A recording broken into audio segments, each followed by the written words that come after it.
Hello বন্ধুরা, তোমরা সবাই কেমন আছো? দেখো, এটা একটা প্লাস্টিক ফোমের মতো একটা জিনিস পড়ে রয়েছে। তো আমার চোখে পড়লো, ভাবলাম এটা দিয়ে কী করা যায়।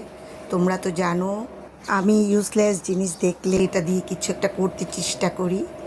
এর আগেও আমার অনেক কাজ তোমাদের সাথে শেয়ার করেছি, আর এটাও শেয়ার করছি। দেখো, ওই ওয়েস্টলেস জিনিস দিয়ে আমি একটা ফুলের মতো নকশা করেছি। আমার কাছে অনেক ভালো লাগছে। তোমাদের কাছে কেমন লাগছে আমাকে কমেন্টে জানাবে।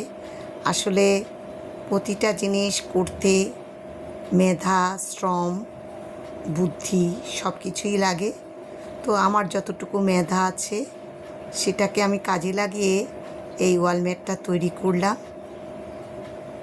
আমার কাছে মোটামুটি ভালোই লাগছে। তোমাদের কেমন লাগছে বন্ধুরা, আমাকে জানাবে।